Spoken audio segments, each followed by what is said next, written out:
The bar lights flickered in neon blues and pinks, casting a haze across the dance floor where music thumped hard enough to rattle the glassware. It was the kind of Friday night in Dallas when people came to forget themselves. Cheap shots, bad decisions, and strangers brushing shoulders in the heat of a crowd. Vanessa Carter sat at the end of the bar, a martini glass sweating between her manicured fingers. At 29, she had everything money could buy: a high-rise condo downtown, designer handbags that still carried the scent of leather, and a car that turned heads on every block. But none of it made her pulse race. What kept her coming back to places like this was the promise of danger, of something raw and unpolished that her world of manicured luxury could never give her. That was when she saw him. Luis Herrera didn't belong here. Not really. He wore a faded t-shirt, jeans dusted from a long week on the construction site, and boots that had seen more cement than dance floors. His hands were calloused, his face weathered, and he carried himself with the quiet weight of a man used to laboring under the Texas sun. He wasn't polished. He wasn't refined. But there was something about the way his muscles pulled against the fabric of his shirt when he leaned across the bar that made Vanessa's breath hitch. Their eyes met, and in that instant, she didn't see the tired construction worker finishing his week. She saw a challenge, something forbidden, a taste of grit her carefully curated world had never allowed. She slid off her bar stool with practiced ease, heels clicking against the sticky floor, and before long they were laughing together, their words swallowed by the bass vibrating through the walls. He smelled faintly of sweat and dust, but to Vanessa it was intoxicating, proof he was real, solid, not another glass-jawed man in a tailored suit. By the time last call came, she didn't hesitate. She draped her arm around his shoulder and pulled him into the night, her perfume clashing with the scent of asphalt still radiating heat from the day. The hotel wasn't far, a sleek glass tower just blocks away, a place where the sheets were crisp and the minibar was overpriced. The front desk clerk, a young man used to late-night check-ins, watched them stumble through the lobby, their laughter echoing too loud, their hands tangled as if they'd known each other for years. She was radiant, flushed with alcohol and excitement. He was unsteady but smiling, his rough edges standing in sharp contrast to the chandeliered lobby. When the elevator doors closed, Vanessa pressed him against the wall, her voice a whisper that carried both command and hunger. Whatever came next, she didn't want tenderness. She wanted fire, recklessness, the kind of night she could wake up from and tell herself she was still alive. Upstairs, the door slammed shut behind them. What followed was chaos, a blur of sheets and sweat, laughter and groans that carried on long past midnight.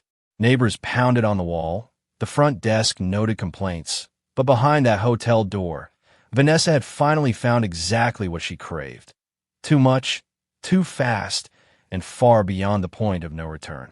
The room was still humming with the echo of their laughter when Vanessa pushed Luis back onto the bed, her silk dress sliding to the floor in a careless heap.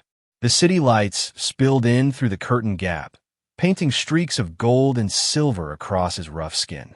She had spent nights with men who smelled of cologne worth hundreds of dollars, men who rehearsed their every word. Luis was different. There was no script, no performance. His hands were rough, his breath hot, his body heavy from years of work under the sun. That was what thrilled her. The hours blurred into something primal. 10 times, maybe more, Vanessa lost count somewhere after 3. Each time she thought she had had enough, her pulse settled only for a moment before she pulled him back again, as if she were testing the limits of her own hunger. Her skin was flushed, slick with sweat. Her hair clung damply to her neck, yet she felt more alive than she had in months. Luis met her intensity with a stubborn endurance, the kind of stamina built not in gyms, but on scaffolding and concrete, swinging hammers in 100-degree heat. The bed groaned beneath them, the headboard knocking against the wall loud enough for neighbors to bang back in frustration. One guest even phoned the front desk, muttering about wild animals in the next room. The young clerk rolled his eyes, jotting it down, but doing nothing. After all, hotels like this had seen worse. By the 4th round, Vanessa noticed his hand trembling as he reached for her, a fresh cut from his knuckles smearing against the sheets. She didn't care. She was too far gone in the thrill, intoxicated by the sense that this was dangerous in ways she couldn't fully name. Louise groaned about being exhausted, about work in the morning, but she laughed and kissed him again, whispering just once more. The room reeked of sweat, alcohol, and something more earthy, cement dust that still clung to Louise's clothes and skin. Vanessa inhaled it greedily, like she was drawing strength from every breath. It was so unlike the sterile air of her penthouse. She told herself she would remember this night forever. A secret story she could replay when her life felt too dull. By the time the clock ticked past 4 a.m., the sheets were tangled, damp, and torn loose from the mattress. Louise finally slumped against the pillows, chest heaving, muttering in broken English that he couldn't anymore. Vanessa, drunk and dizzy, curled beside him with a grin of victory. Her body ached everywhere, her thighs burned, but she welcomed the pain. It was proof she had squeezed every last drop out of the night. Downstairs, the front desk noted the noise complaint once more, shaking his head when the thuds quieted at last. On the 15th floor, silence finally fell. The city outside was beginning to fade into gray dawn, traffic warming up for a new day. In that hotel room, two exhausted bodies lay tangled in sweat and shadows. Vanessa drifted to sleep with the smug certainty that she had tasted something no one else in her world dared to chase. She didn't know that her body, still trembling from excess, was already changing. What she thought was the sweet ache of satisfaction was, in truth, the first stirrings of something else. Something dark, something festering, something that would turn this night of reckless pleasure into the most horrifying dawn of her life. The first thing that woke her wasn't the sunlight, but the pain. A sharp, tearing burn radiated through her lower body, so intense it yanked her out of sleep with a gasp. Vanessa groaned and rolled onto her side, clutching her stomach. The sheets beneath her were damp, clammy in a way that didn't feel like sweat. When she shifted her legs, she felt a sticky warmth that made her heart pound in confusion. The room reeked. Not just the stale scent of alcohol and sex from the night before, but something sour, metallic, and wrong. It filled her nostrils, thick and nauseating. She shoved the sheets away and staggered to her feet, the world tilting beneath her. Her thighs were streaked red, and when she stumbled toward the bathroom, she caught sight of herself in the mirror. Her face was pale, lips cracked, pupils blown wide with fear. She yanked the robe from the back of the door and pulled it around her trembling body, then dropped it again almost instantly. There was no hiding what was happening. Her skin around her pelvis was mottled and swollen, flushed purple at the edges. Every step felt like knives digging deeper. Panic set in. She pressed her palm against the cool counter for balance, trying to steady her breath, but the pain was accelerating, not fading. "Luis," she croaked, her voice hoarse. But when she turned back toward the bed, the other side was empty. Sheets twisted, pillow dented, but no sign of him. His boots were gone.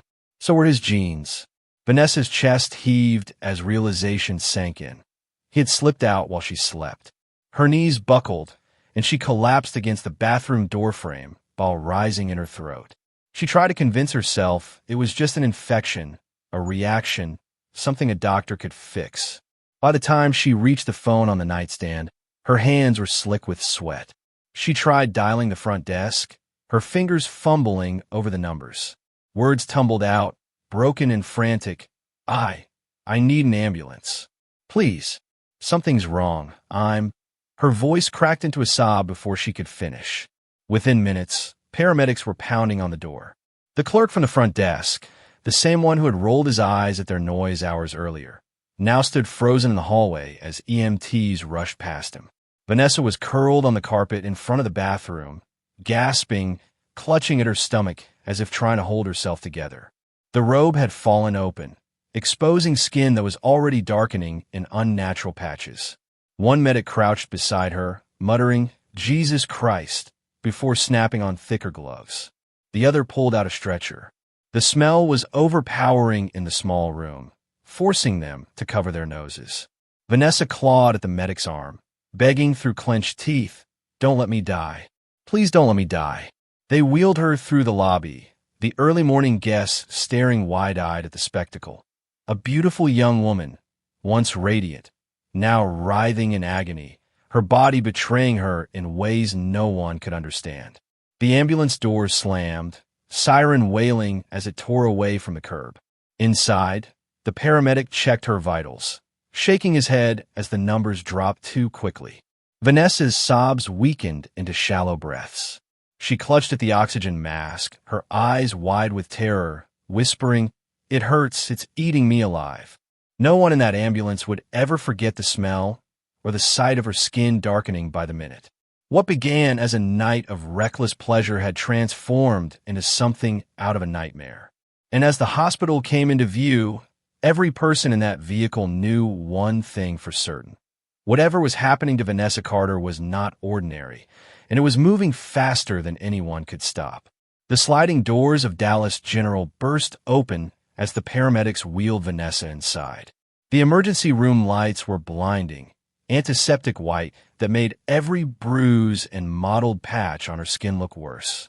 Nurses swarmed the gurney, their expressions caught between confusion and disgust as the odor spread through the hall. It was the kind of smell they associated with morgues, not patients who were still awake and screaming.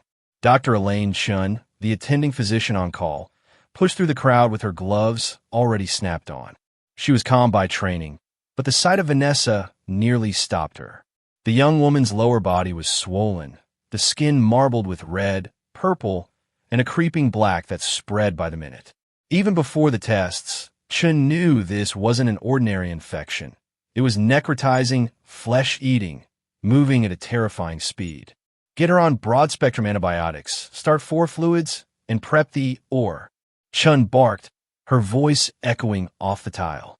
Page infectious disease, now. Vanessa thrashed weakly on the gurney, gripping the nurse's wrist with surprising force. "It hurts, oh God, it hurts. Don't let me die," she whispered, her voice ragged. The nurse squeezed her hand, but said nothing. Reassurance felt hollow in the face of what they were seeing. Within minutes, Vanessa was rushed into surgery. Surgeons worked quickly, cutting away tissue that was already dead. What chilled them most was the speed. Necrosis usually took days to spread this far, but here it was advancing hour by hour. Back in the waiting area, Detective Carla Hughes arrived, summoned by hospital security after paramedics reported the suspicious circumstances. A young woman collapsing in a hotel room, a missing man last seen with her, and now a body literally rotting from the inside out. It was enough to raise questions. Hughes flashed her badge at the nurse's station. "Talk to me. What are we dealing with?" Dr. Chun met her outside the or, her mask still hanging from her neck. She rubbed at her temples, exhausted but determined. "It's a necrotizing soft tissue infection. Aggressive. I've seen cases from contaminated water, dirty surgical instruments, but sexually transmitted? That's unheard of. We think it's some kind of anaerobic bacteria introduced during intercourse, maybe from an open wound, maybe poor hygiene. But the rate of progression, I've never seen anything like it." Hughes jotted notes, her brows knit. "And the man she was with?" "Gone," Chun replied flatly. "If he carries the same strain, he's a public health threat. We need to find him before he spreads it." Meanwhile, lab techs scrambled to analyze tissue samples.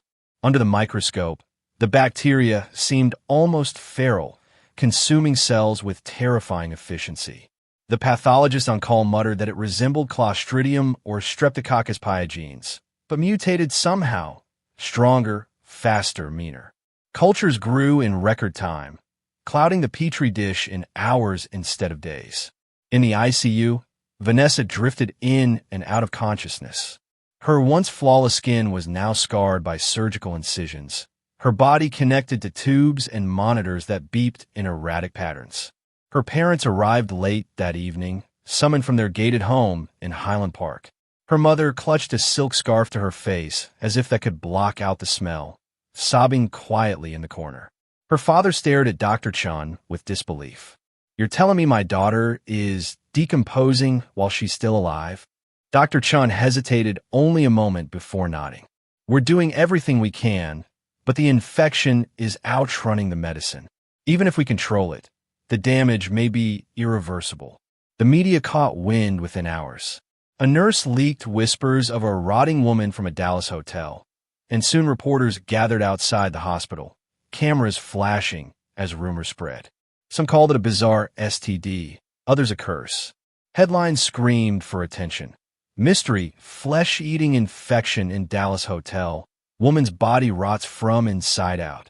Back in her hospital bed, Vanessa tried to speak when Detective Hughes visited, her voice a rasp barely audible over the hiss of the oxygen mask. He left me.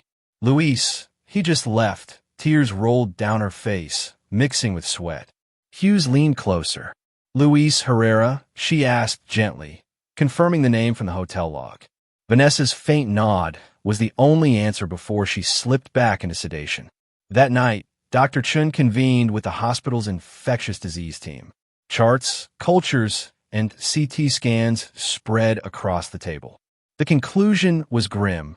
Vanessa's body was losing the war. Amputation might slow it, but the infection had already seeded deep into her bloodstream. Chin exhaled heavily, her voice low. This isn't just a case. This is a catastrophe waiting to spread. And somewhere out there, the man who shared her bed was walking free, likely carrying the same deadly bacteria inside him. The clock wasn't just ticking for Vanessa anymore. It was ticking for anyone who crossed his path. Detective Carla Hughes sat in her unmarked cruiser across from Dallas General, watching the media trucks pull up one after another. Satellite dishes sprouted like weeds. Reporters in press suits rehearsed their lines while makeup artists dabbed at their foreheads. By dawn, the case was already spiraling beyond the walls of the hospital. What had begun as a frantic 911 call from a hotel was now the kind of story that consumed a city, a woman rotting alive after a one-night stand. Hughes closed her notebook and headed back inside. The smell of antiseptic clung to every hallway, but nothing could drown out the faint, sour stench that seeped from Vanessa Carter's room. Nurses whispered about it, even when they thought no one was listening.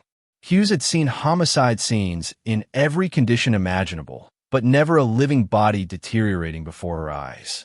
Her first stop was the hotel. Security footage showed Vanessa and Luis Herrera stumbling in just before midnight, their arms draped around each other. He looked exactly as witnesses described, broad-shouldered, dusty clothes, boots that tracked dirt onto the marble lobby floor. At 5:12 a.m., the same cameras caught him slipping out alone, head down, moving fast. He never came back.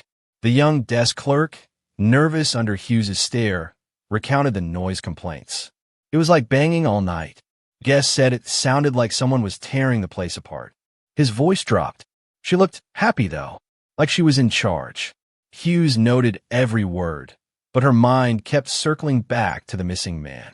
Luis Herrera, 33. No criminal record, but his name came up on a work roster from a construction company operating on the east side of Dallas. The site manager described him as quiet, reliable, a hard worker who kept to himself. But he hasn't shown up since Friday, the man added, scratching his chin. Didn't call, didn't collect his pay. Just gone. Hughes walked the dirt-covered site, boots crunching over gravel as she studied the tools and trailers. Luis's locker was still there, unlocked. Inside were worn gloves, a tattered photo of a woman and 2 children. Family in Mexico, maybe, and an envelope with a few crumpled bills. No sign of where he'd gone. But what Hughes noticed most was the filth. Rusted nails, stagnant puddles, and a half-rotted bandage tossed in the corner. It didn't take a doctor to see how bacteria could thrive here. Back at the station, detectives dug deeper. Immigration records showed Luis had overstayed a work visa. He rented a room in a decaying apartment complex on the south side. Cash only, no lease. When Hughes arrived with a warrant, the landlady shrugged. He was quiet, paid late sometimes, kept the curtains shut. The room was stripped bare, mattress gone, drawers empty, but Hughes's eye caught a blood-stained rag stuffed behind the bathroom sink. The lab confirmed the worst. The bacteria on that rag matched early cultures from Vanessa's tissue samples. Luis wasn't just a witness. He was a carrier. And if he was out there, untreated, he could infect others. Word of this reached the community before Hughes could contain it. In Dallas's immigrant neighborhoods, whispers grew into urban legend overnight. Some said Luis had been cursed by a jealous lover back home, doomed to spread death to any woman who touched him. Others claimed he'd known about the infection all along, using it as revenge against wealthy women who looked down on him. Hughes hated the gossip, but she couldn't stop it. Every rumor made the hunt harder. People either hid him out of loyalty or shunned him out of fear. Meanwhile, Vanessa's condition deteriorated. Surgeons amputated sections of necrotic tissue, but the bacteria had already flooded her bloodstream. She drifted in and out of sedation, fever spiking, lips whispering fragments of Luis's name. Hughes stood at her bedside one night, watching the heart monitor's unsteady rhythm. Vanessa's parents glared at her from across the room, demanding to know why the man who did this was still free. Hughes offered no promises, only the vow that she was trying. The investigation turned frantic. Flyers went up, his photo pulled from his work ID. Dark eyes, square jaw, sun-creased skin. Hughes interviewed co-workers, drinking buddies, anyone who might know where he slept at night. One man swore Luis mentioned a cousin across the border. Another said he was planning to head to Houston for construction jobs. It was like chasing smoke. Every lead blurred into another dead end. Then came the break. A city bus driver reported a man matching Luis's description boarding at 2 a.m., coughing into his sleeve, sweating through his shirt. The bus had rolled past a checkpoint, cameras catching the faint outline of his face. Hughes assembled a team and traced the route, canvassing every stop. They found him 2 days later in a boarding house near the outskirts of town. He was hunched over on a cot, shirt soaked, skin pale and clammy. The same sour stench clung to him, though not as strong as Vanessa's. When officers moved in, he didn't resist. He just stared at them with hollow eyes and murmured, "I didn't mean to hurt her." She wanted more. I tried to leave.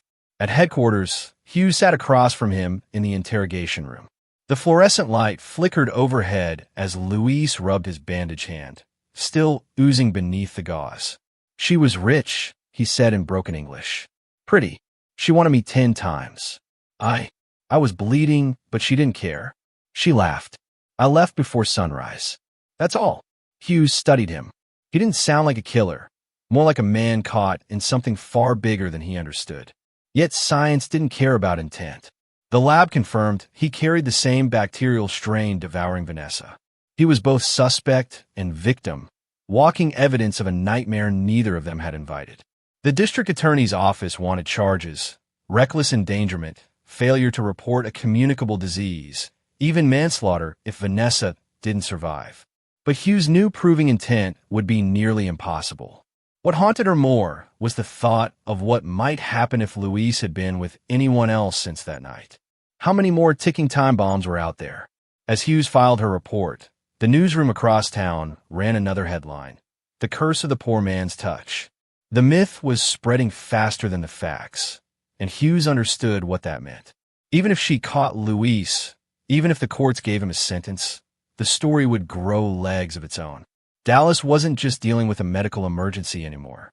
It was dealing with a legend, one that turned a sick man into a monster and a dying woman into a symbol.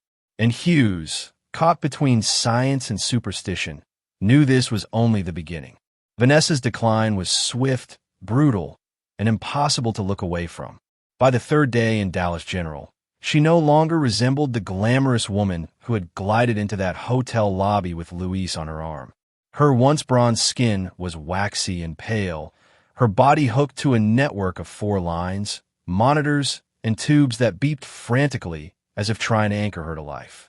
Dr. Elaine Chun and her team worked around the clock, slicing away infected flesh, flushing her system with the strongest antibiotics known to modern medicine. But it was like trying to hold back a flood with a paper dam. Each morning, new patches of necrosis bloomed along her thighs and abdomen. The bacteria was faster than their scalpels, more stubborn than their drugs. Her parents rarely left the hospital. Her mother sat by the bed, whispering prayers into a silk scarf pressed against her nose to block the smell.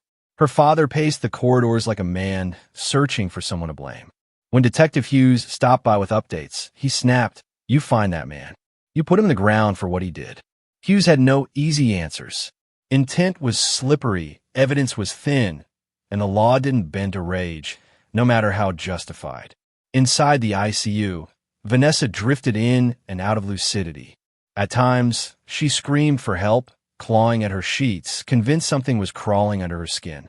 Other times, she stared at the ceiling in eerie silence, tears leaking from the corners of her eyes. Nurses whispered to each other that the odor clinging to her body reminded them of autopsy rooms. To tend to her wounds, they had to mask up, gagging quietly behind their face shields. Dr. Chun tried everything: experimental cocktails, emergency debridement surgeries, even discussing amputation to cut off the infection's advance. But it was too late. The bacteria wasn't localized anymore. It was in her bloodstream, feasting from within. The phrase septic shock became routine in the doctor's notes.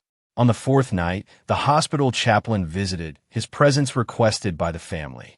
He stood at the foot of the bed, Bible in hand, murmuring psalms while Vanessa writhed in fevered half-sleep. Her mother clutched her hand, sobbing. It should have been different. She was supposed to get married. She had her whole life ahead. The chaplain had no words that could soothe a grief like that. Outside her room, the hallway buzzed with reporters. Security struggled to keep cameras at bay, but snippets leaked, grainy photos of Vanessa on the gurney, her face half covered by an oxygen mask, skin blotched and gray. Tabloids branded her the rotting bride of Dallas, spinning salacious stories about her nightlife, her money, her taste for danger. The public devoured it. Talk radio hosts speculated whether she had brought it on herself. Comment sections filled with cruelty, pity, and superstition in equal measure. For Hughes, the case took on a different weight. She visited every night, watching Vanessa's decline, scribbling in her notebook not as a cop, but as a witness. This wasn't just a case file anymore. It was a human being unraveling before her eyes. She wondered if Vanessa had known, in that moment at the bar, that her craving for something raw and different would cost her everything. The end came just after dawn on the fifth day. The monitors began to scream, numbers free-falling. Nurses rushed in, doctors barking orders, chest compressions pounding against fragile ribs. Vanessa's mother begged from the corner, "Please, don't let her go." But after 30 minutes, the room fell silent except for the steady, unbroken tone of the heart monitor. Dr. Chin lowered her gloves and whispered the time of death, 6:42 a.m. The air was heavy with the sour scent of defeat, of a body overtaken by something too fast, too vicious to stop. Her parents collapsed into each other's arms. Hughes stepped outside, leaning against the cool wall, her own chest height. She had seen murder scenes that felt less violent than this. At least those were quick. Vanessa's death had been slow, drawn out, a public unraveling of flesh and pride. By noon, the headlines screamed again. Heiress dies in Dallas hospital after night of passion. The rotting bride, victim of lust or victim of disease. Candlelight vigils popped up outside the hospital, though many were fueled more by curiosity than compassion. The city was transfixed. Dr. Chun submitted the official cause: necrotizing soft tissue infection of probable sexual origin. Septicemia.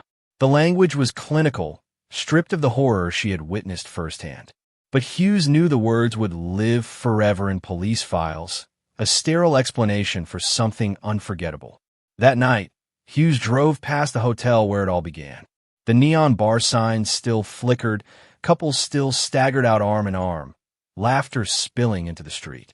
Life went on, careless and reckless, just as it had for Vanessa Carter. And yet, Hughes couldn't shake the thought.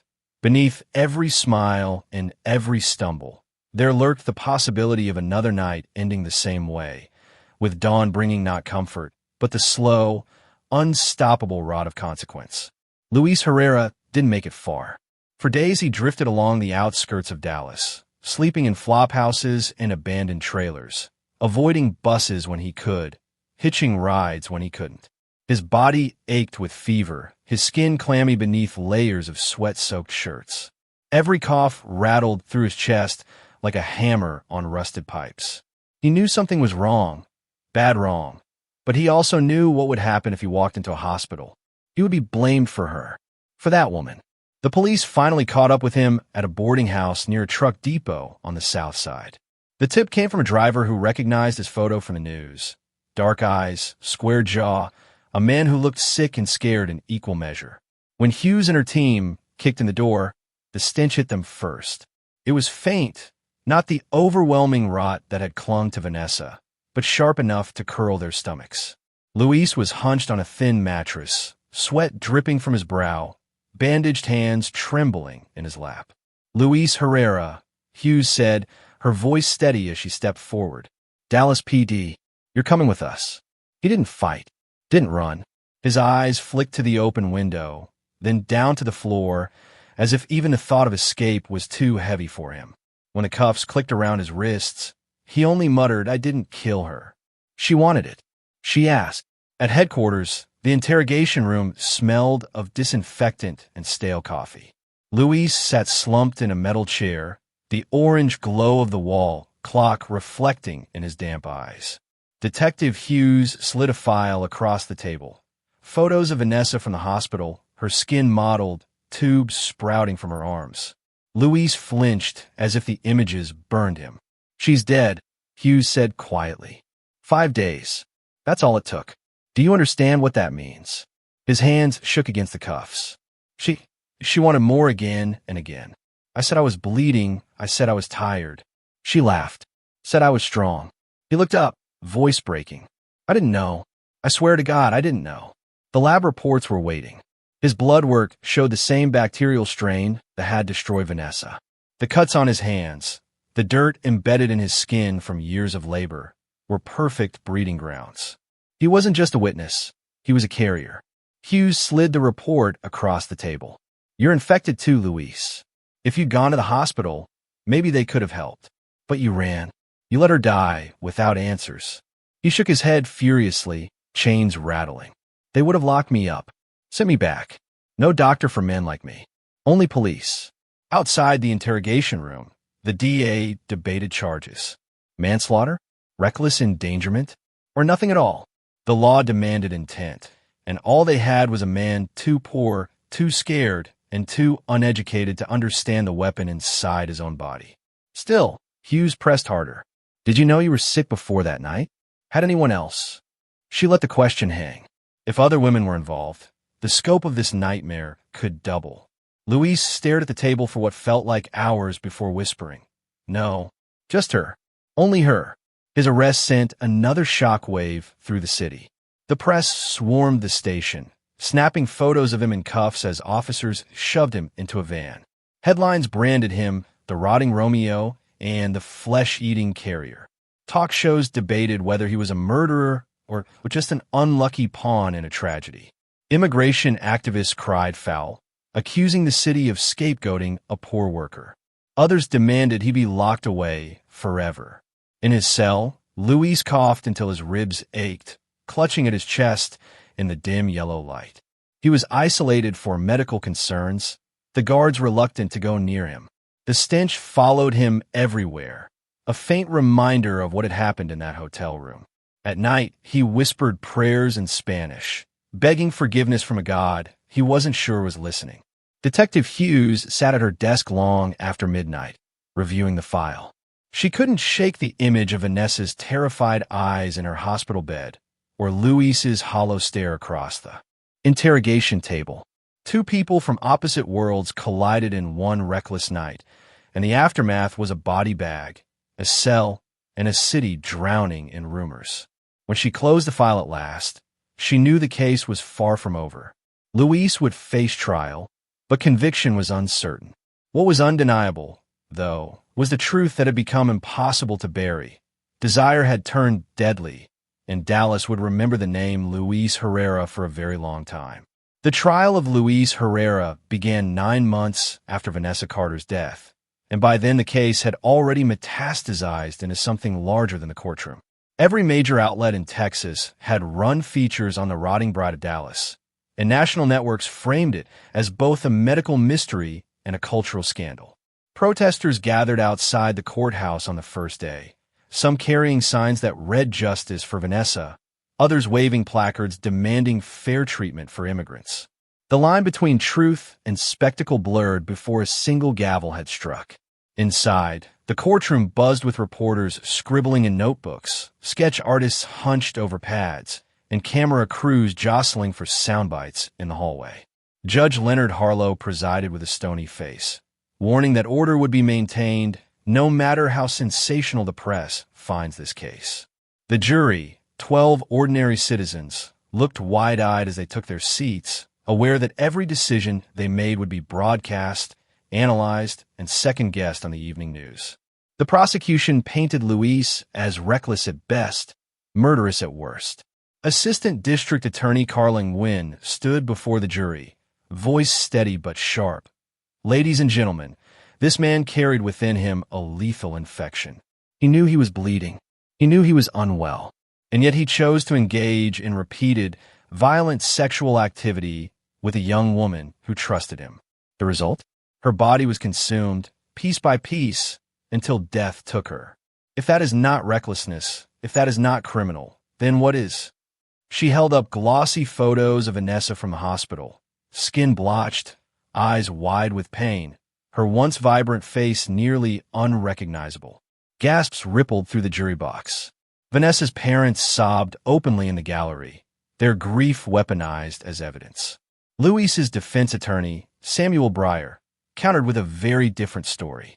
He portrayed Luis not as a predator, but as a laborer caught in forces he couldn't control: poverty, ignorance, and a disease no doctor had ever seen in this form. He is not a scientist, Breyer argued, his hands spread wide. He did not know he was carrying a bacterial time bomb. He did not set out to kill anyone.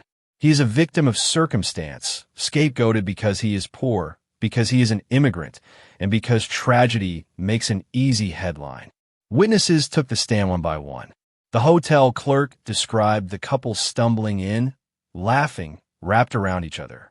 Neighbors testified about the noise that shook the walls all night. Doctors explained the infection in painstaking medical detail. Necrotizing fasciitis, aggressive, virtually untreatable once it reached the bloodstream. Detective Hughes's testimony was the most riveting. She recounted the hotel footage, the search across Dallas, the moment she found Luis hunched on that cot. He didn't resist, she told the court. He didn't even ask why he was being arrested. He just said, "I didn't mean to hurt her." The jury hung on every word. The public reaction outside grew louder with each passing day. Tabloids ran lurid headlines: sex, sweat, and death, the Dallas Rock case. Talk radio hosts debated whether Vanessa had courted her own fate with reckless behavior. Social media split into camps. Hashtag Justice for Vanessa versus hashtag Free Luis, each hashtag a battle cry. The case was no longer about bacteria. It was about class, privilege, gender, and fear. Midway through the trial, the defense scored a small victory. A microbiologist testified that Luis's infection likely stemmed from his work environment. Filthy construction sites riddled with wounds and bacteria. There is no evidence he intentionally transmitted this, she told the court. In fact, he is fortunate to be alive. That testimony chipped away at the prosecution's narrative of recklessness. But Nguyen hit back hard during cross-examination. Fortunate for him, she snapped, pointing at a blown-up photo of Vanessa's hospital bed, but not for her. He left her bleeding and alone while he ran. He may not have intended murder, but he acted with disregard for human life. That disregard is criminal. Closing arguments stretched for hours. Nguyen thundered about accountability, her voice rising to a near shout. If we excuse this, then we excuse the idea that poor choices, reckless choices, carry no consequence. Vanessa Carter paid the ultimate price. Luis Herrera must pay too. Breyer leaned heavily on pathos, his voice low, almost mournful. This man did not come to this country to kill anyone. He came to work to send money to a family you saw in those photographs. He did not choose this infection, and he did not choose her death. You cannot punish ignorance and poverty with a verdict meant for killers. The jury deliberated for 2 full days. Reporters camped outside the courthouse, live blogs tracking every hour. When the foreman finally rose, the room fell silent enough to hear the shuffle of papers. On the charge of manslaughter, we find the defendant not guilty. On the charge of reckless endangerment, we find the defendant guilty. Gasps, then shouts, erupted from the gallery. Vanessa's mother collapsed into her husband's arms, sobbing, while activists outside cheered that Luis had avoided a murder conviction. Judge Harlow called for order, his gavel striking again and again. Luis's sentence came weeks later, 5 years in state prison for reckless endangerment, with deportation to follow. Some called it justice, others called it a disgrace. Outside, the debate raged louder than ever. Was Vanessa a victim of lust and recklessness, or of systemic failure? Was Luis a criminal, or simply the unlucky carrier of a nightmare disease? When Detective Hughes filed her final report, she wrote a line that would never make the papers. 2 people reached for each other in the dark, and the cost was death, shame, and a city haunted by the smell of rot. And in Dallas, the legend lived on. In the weeks after the verdict, Dallas could not stop talking about Vanessa Carter. Her funeral drew hundreds, not all of them friends or family. Some came out of morbid curiosity, others because the story had become bigger than the woman herself.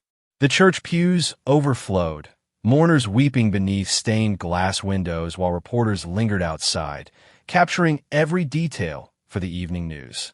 Her parents sat stiff in the front row, hollowed by grief yet bound to the role of reluctant public figures. Their daughter's death had become a parable, a cautionary tale dissected by strangers who had never spoken her name before the headlines. Luis Herrera began serving his 5-year sentence in a state facility 2 counties away. He kept mostly to himself, avoiding fights, coughing into his sleeve as if the sickness still clung to him. Other inmates whispered about him in the yard. The man whose touch killed, the man cursed with flesh-eating rot. Some avoided him out of fear, others mocked him, but no one truly saw him. For Luis, prison was not punishment, so much as confirmation that he had always been an outsider in a world that only noticed him when something went wrong. The media frenzy eventually moved on, but the story never really disappeared. True crime podcasts picked it up, each putting their own spin on what happened in that hotel room. Some framed Vanessa as a reckless heiress undone by her own appetites. Others painted her as a tragic victim of bad luck and bad timing. A few even leaned into the folklore that spread through immigrant neighborhoods, that Luis was cursed, his body a vessel for death. None of it was entirely true, but the legend didn't need truth to survive. Detective Hughes drove past the hotel one night nearly a year later. The neon still flickered, couples still spilled out into the night, chasing the same recklessness Vanessa had chased. Life went on, careless as ever. Hughes thought about the case file collecting dust in archives, about the smell of rot that had clung to her clothes long after she left the hospital. She thought about the jury, torn between pity and outrage, and about the quiet words Luis had muttered in the interrogation room. I didn't mean to hurt her. In the end, what lingered wasn't just the horror of Vanessa's death or the chaos of the trial. It was the uneasy truth that sometimes tragedy doesn't need intent or malice or even a villain. Sometimes it just takes 2 people reaching for each other in the dark, never imagining the price of that touch. Dallas learned a lesson it would not soon forget. Desire can be dangerous, and thrill-seeking can carry consequences no one can predict. The name, The Rotting Bride of Dallas, still circulates in hushed tones, a reminder passed between friends as both gossip and warning. And though Vanessa Carter is buried, her story lingers like the faintest trace of perfume in an empty room, sweet, fleeting, and impossible to erase.